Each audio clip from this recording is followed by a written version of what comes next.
ওখান থেকে দেখলাম ডোনাল্ড ট্রাম্প এসে ঘোষণা করে দিল। কেন ডোনাল্ড ট্রাম্প এখানে ঢুকলো বুঝলাম না। দেশের মান সম্মান সার্বভৌমত্ব ক্ষতিগ্রস্ত হলো। বিজেপি ওই জন্য দেখেছো অপারেশন সিন্দুরের কপিরাইট কে নেবে সেই নিয়ে বিজেপি ঘনিষ্ঠ শিল্পপতিরা সব কাড়াকাড়ি লাগিয়ে দিয়েছে।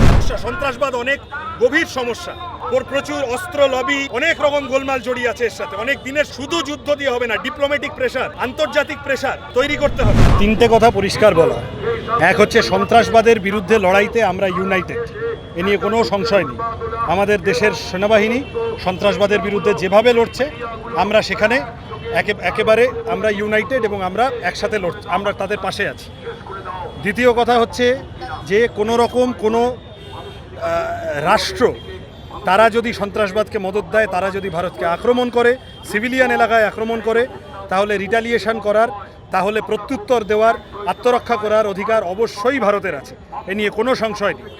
3 নম্বর কথা যে এই শুধুমাত্র আক্রমণ প্রতি আক্রমণ করে সন্ত্রাসবাদের মতো জটিল সমস্যাকে সমাধান করা যায় না, ডিপ্লোম্যাটিক প্রেশার লাগে। এই ডিপ্লোম্যাটিক প্রেশার ঠিকমতো হচ্ছে কি হচ্ছে না এই নিয়ে সংশয় থাকছে, কারণ দেখলাম এর মধ্যেই IMF থেকে পাকিস্তান আবার লোনও পেয়ে গেল। তাহলে এই পরিবেশে আন্তর্জাতিক স্তরে চাপ তৈরি করা, ডায়ালগ ডেলিভারি ইত্যাদির মধ্যে যাওয়া, এইটার জন্য প্রথমত স্পেশাল পার্লামেন্ট সেশন, দেশবাসীকে জানানো কি হচ্ছে, কি শর্তে কথা হলো। ওখান থেকে দেখলাম ডোনাল্ড ট্রাম্প এসে ঘোষণা করে দিল। কেন ডোনাল্ড ট্রাম্প এখানে ঢুকলো বুঝলাম না। দেশের মান সম্মান সার্বভৌমত্ব ক্ষতিগ্রস্ত হলো। এইগুলো প্রত্যুত্তর, এগুলো সবটা উত্তর দিতে হবে। আর ফোর্থলি হচ্ছে যে সিভিলিয়ান এলাকায় যেন যুদ্ধ না ছড়ায়। ভারত পাকিস্তান দুই দেশের সাধারণ মানুষ, শ্রমজীবী মানুষ, কৃষক মানুষ, শ্রমিক মানুষ, তারা সাধারণভাবে এই যুদ্ধে ক্ষতিগ্রস্তই হন, তাদের দোষ নেই। দু দেশের এই যে পুঞ্চে যে কাশ্মীরিরা মারা গেছেন, ফিরোজপুরে যে লোকটার বাড়িতে এসে মর্টার পড়েছে, তার তো কোনো দোষ ছিল না। তাহলে সিভিলিয়ান ওয়ার লাগলে, বীরেন্দ্র চট্টোপাধ্যায়ের লেখা শুনেছ, যখনই জনতা চায় বস্ত্র ও খাদ্য, সীমান্তে বেজে ওঠে যুদ্ধের বাদ্য। তার কারণ এই দেশের মধ্যে এই সময় জিনিসের দাম বাড়ছে, বেকারত্ব, শিক্ষা, স্বাস্থ্য, এই সব নিয়ে আমরা একটা ডামাডোলের মধ্যে আছি। এটা কোনোভাবে ব্যবহৃত না হয়ে যায় যুদ্ধটা বিজেপির ভোট পাওয়ার জন্য। বিজেপি ওই জন্য দেখেছো অপারেশন সিন্দুরের কপিরাইট কে নেবে সেই নিয়ে বিজেপি ঘনিষ্ঠ শিল্পপতিরা সব কাড়াকাড়ি লাগিয়ে দিয়েছে। ভেতরে যেভাবে ঝগড়া লাগানো যায়, কিভাবে ঝগড়া লাগানো যায়, বিজেপির লোকেরা পাকিস্তান জিন্দাবাদ লিখে দাঙ্গা বাঁধাতে গিয়ে ধরা পড়েছে। এই আজকে একটু আগে দেখেছো বিজেপির নেতা কর্নেল সোফিয়া কুরেশিকে সন্ত্রাসবাদীর বোন বলেছেন। Colonel Sofiya Qureshi wing commander Vyomika Singh বলছেন যে আমাদের দেশ সেকুলার দেশ, আর এখানে দাঁড়িয়ে 2 টাকার 3 বাটি অধিকারী সে বলে যাচ্ছে সেকুলাররা বেরিয়ে যান। তাহলে আমাদের কাছে দেশপ্রেমের সংজ্ঞা হলো ভারতীয় সেনাবাহিনী, আমাদের জওয়ানরা, আমাদের সেনা অফিসাররা যে লড়াইটা লড়ছেন। জেনারেল নারাওয়ানে গতকাল বলেছেন যুদ্ধকে রোমান্টিসাইজ করো না, বলেছেন তো, তিনি তো CPM নন, তিনি বলেছেন যুদ্ধ কোনো বলিউডের সিনেমা নয়। তাহলে ডিপ্লোম্যাটিক টক, যুদ্ধ শেষ রিসর্ট, কিন্তু আগে কূটনীতির মাধ্যমে সমস্যা সমাধান করা উচিত। এই কথাগুলো বলছি আমরা। আর উল্টো দিকে যারা দেশের মধ্যে ঝগড়া পাকাতে চাইছে, সেই RSS বিজেপি সম্পর্কে মানুষকে সতর্ক থাকার জন্য আমরা আবেদন করছি সাম্প্রদায়িক সম্প্রীতি রক্ষার দাবি নিয়ে। সৃজন, প্রধানমন্ত্রী যে রাষ্ট্রকে সম্বোধন করলেন সেখানে বাংলার মানুষ আরেকটি বিষয় জানার জন্য অপেক্ষায় ছিল যে তিনি কখন পুনাম সাউকে নিয়ে কথা বললেন। রাইট, সেটা নিয়ে কোনো রকম কোনো বক্তব্য রাখেনি, বা পেহেলগামতে যে 15 জন নাগরিক মারা গেছে সেখানে কোনো রকম কোনো বক্তব্য। প্রথম প্রশ্ন তো এটাই যে সব হয়ে গেল, কিন্তু 4 জন জঙ্গি যারা পেহেলগাঁওতে এসে মেরে গেল তারা কোথায়? তাদের সর্বোচ্চ শাস্তি চাই। আমাদের সেনা পুনম কুমার সাউ হুগলির মানুষ, তিনি পাকিস্তানের হাতে আটকা পড়ে আছেন, তাকে সেফলি আমাদের দেশে ফিরিয়ে দিতে হবে। এই কথাগুলো মানুষের কাছে গিয়ে বলা, সেই কারণে আজকে আমাদের মিছিল। প্রধানমন্ত্রী গতকাল যা বলেছেন, আমরা চাইছি সমালোচনা না করতে, কিন্তু অনেকগুলো প্রশ্ন থেকে গেল। প্রধানমন্ত্রী বক্তৃতা দেবেন, তার আগে ডোনাল্ড ট্রাম্প বলে দিচ্ছে কি বাবা এসে 2 ভাইকে কানমলা দিয়ে ঠিক করে দিচ্ছে, এরকম একটা ভাব হলো শেষে। তাতে কি আমাদের ভারতের মান সম্মান থাকলো? এই প্রধানমন্ত্রী অবশ্যই সিমলা চুক্তির অবমাননা। এই প্রধানমন্ত্রী তো আপকি বা ট্রাম্প সরকার বলে বিজ্ঞাপন করতে গেছিলেন, তাহলে জবাব দিতে হবে তো। এই প্রশ্নগুলো আমরা তুলছি, এবং এই প্রশ্নগুলো যে অন্যায্য নয়, প্রশ্ন তোলা যে অন্যায় নয়, সেটা বিক্রম মিস্ত্রি দেশের বিদেশ সচিব, তার বাইটের মধ্যেই তুমি পাবে যে হেলদি ডেমোক্রেসি হচ্ছে যেখানে দেশের মানুষ তার সরকারকে প্রশ্ন তুলতে পারে। এই জন্য বিক্রম মিস্ত্রিকে RSS এর বাহিনী, বিজেপির বাহিনী অপমান করেছে, তাকে কুৎসিত গালিগালাজ করেছে। দীপশিতা ঐশীকে করছে ধর্ষণ, খুন, গণপিটুনি, ওগুলো আমরা দেখব। বিক্রম মিস্ত্রিকেও ছাড়ছে না। এরা দেশপ্রেমী? আমার প্রশ্নটা এটাই। তার মেয়েকেও ছাড়ছে না, এরা দেশপ্রেমী? এই যে মেয়েটা ICSE-তে ফার্স্ট হলো, আমাদের বাংলার মেয়েটা, তাকে ছাড়েনি।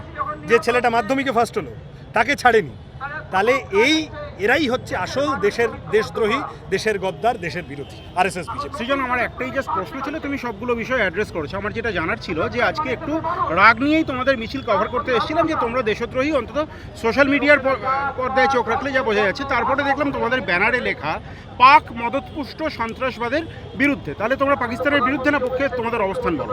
পাকিস্তান রাষ্ট্র যদি সন্ত্রাসবাদকে, আমাদের পার্টি স্টেটমেন্টে আছে পরিষ্কার, আমি কোনো নতুন কথা বলছি না, পাকিস্তান রাষ্ট্র সন্ত্রাসবাদকে মদত দেওয়া বন্ধ করতে হবে।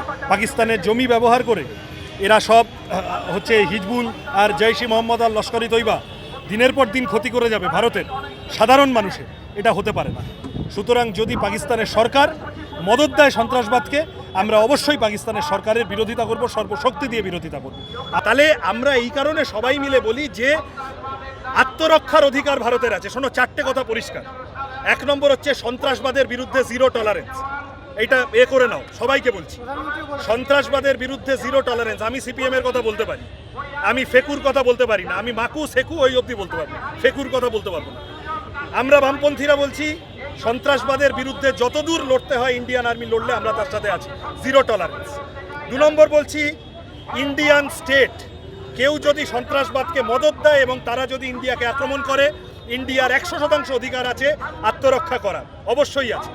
3 নম্বর বলছি কিন্তু শুধু যুদ্ধ দিয়ে এই ধরনের সমস্যা, সন্ত্রাসবাদ অনেক গভীর সমস্যা, প্রচুর অস্ত্র লবি, অনেক রকম গোলমাল জড়িয়ে আছে এর সাথে, অনেক দিনের সমস্যা। শুধু যুদ্ধ দিয়ে হবে না, ডিপ্লোম্যাটিক প্রেশার, আন্তর্জাতিক প্রেশার তৈরি করতে হবে। এই সময় যখন এত অভিযোগ, IMF এর লোন পেল কি করে পাকিস্তান, প্রশ্ন করছি তো আমরা। সুতরাং ডিপ্লোম্যাটিক টক্স প্রেশার করতে হবে। আর 4 নম্বর গিয়ে আমরা বলছি সিভিলিয়ান এলাকায় যেন যুদ্ধ স্প্রেড না করে, সাধারণ মানুষের ক্ষতি হয়, সেই যুদ্ধ আমরা কেউ চাই না। এই যারা যুদ্ধ নয় শান্তি চাই বলছে দেখে তিড়িং বিড়িং করে জ্বলছে বিজেপির লোকেরা, তারা বুঝতে পারছে না। এই গতকাল জেনারেল নারাবানেও এটাই বলেছেন, ইন্ডিয়ান আর্মির এখনকার অফিসাররাও এই কথাটাই বলছেন, war is the last resort. এই কথাটুকু শুধু কেটে ছেড়ে দেবে না, তোমাদের বলছি, পুরো কথাটা যা বলেছি দেখাবে। আমরা সবাই মিলে চাইছি সন্ত্রাসবাদের বিরুদ্ধে লড়াই, সাধারণ মানুষ যেন যুদ্ধে ক্ষতিগ্রস্ত না। দেশাত্মবোধের কি নতুন সংজ্ঞা তৈরি হচ্ছে এই মুহূর্তে? দেশে দেশাত্মবোধের নতুন সংজ্ঞা তৈরি হচ্ছে। দেশে দেশাত্মবোধের নতুন সংখ্যা আজ থেকে 80 বছর আগে, 90 বছর, 100 বছর আগে তৈরি হয়ে গেছিল, যখন একদল ভগৎ সিং এর রাস্তায় হেঁটেছিল, একদল সুভাষ বোসের রাস্তায় হেঁটেছিল, একদল সূর্য সেনের রাস্তায় হেঁটেছিল, আর আরেক দল বলেছিল আমি মুচলেখা দিয়ে ছাড়া পেতে চাই ব্রিটিশের থেকে, আমি আর ব্রিটিশের বিরুদ্ধে লড়বো না।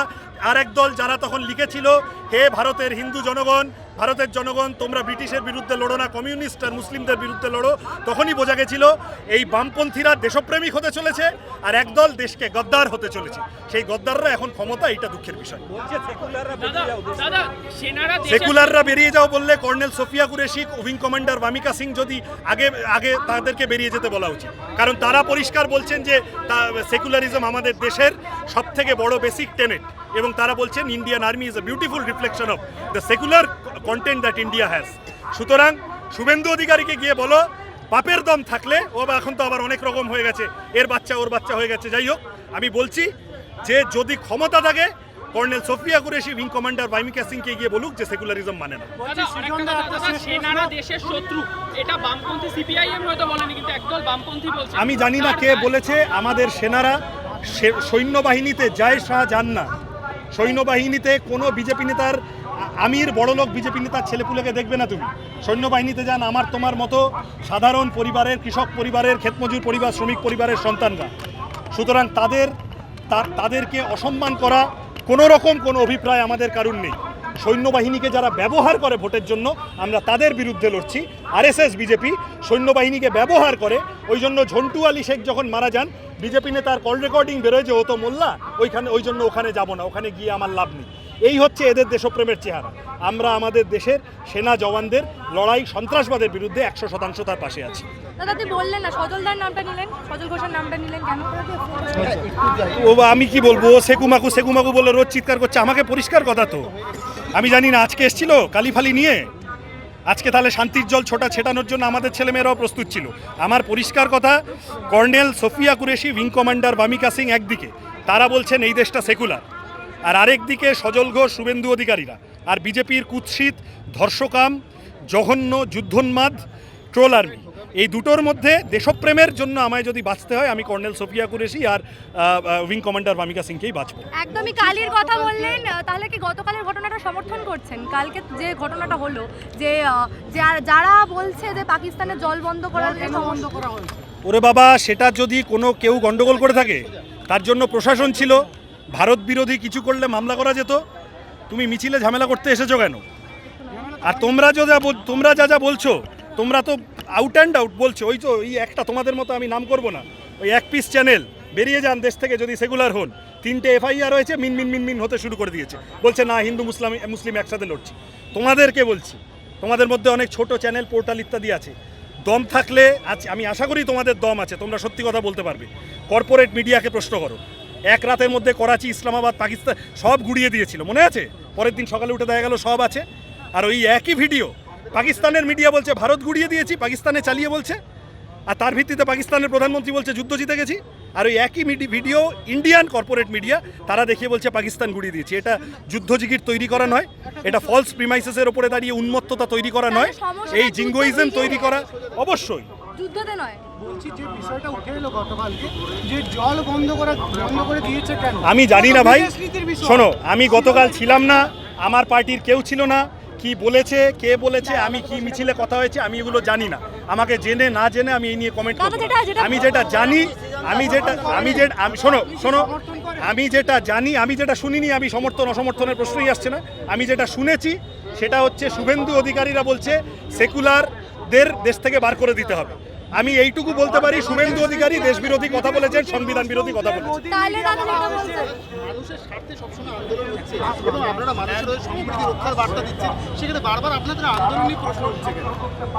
সে কে প্রশ্ন করছে আমি জানি না বাবা। আমাদের আন্দোলন, এই ব্রিগেডের সমাবেশটাও এই এত সাম্প্রদায়িক ঝগড়াঝাটির মধ্যে 100 দিনের কাজ, চাকরি, শিক্ষা, স্বাস্থ্য, পেট্রোল ডিজেল রান্নার গ্যাসের দাম, ক্ষেতমজুরের রোজের টাকা, শ্রমিকের মজুরি, কৃষকের ফসলের দাম, এইগুলো কথাগুলোই আমরা বললাম। এগুলোই বামপন্থীদের রাজনীতির মধ্যে কথা, এই কথাগুলোই আমরা আগামী দিনেও বলবো। এই যে 20 মে ধর্মঘট আছে, তোমার মতো লোকেদের যাতে মাইনে বাড়ে তোমাদের অফিসে, তার জন্য আমরা ধর্মঘট করছি, লড়ছি। পরিষ্কারভাবে বলছি, তোমাদের যাতে ইন্টার্নশিপের নামে ফাউ না খাটানো হয়, তোমাদের যাতে ওভারটাইম খাটালে তোমাদের শুনে নাও, এই নিজের অফিস বলেছি অমনি চুপ করিয়ে দিও না। তোমাদেরকে যাতে, যদি তোমাদের বেশি খাটালে যাতে তোমাদের টাকা পয়সা যাতে ঠিকঠাক হয়, মাইনে মজুরি ঠিকঠাক হয়, এইগুলোর জন্য আমরা লড়াই করছি। আমরা বামপন্থীরা মানুষের দাবি দাওয়া নিয়ে লড়াই করব। আমরা দেশকে ভালোবাসি, আমরা ভগৎ সিংয়ের উত্তরাধিকারী। যারা স্বাধীনতা সংগ্রামে একটা নাম দেখাতে পারবে না, তাদের থেকে দেশপ্রেম শিখবে। দাদা আমি একটাই শেষ প্রশ্ন করব, সমস্যাটা যুদ্ধ জিগিরে না যুদ্ধে?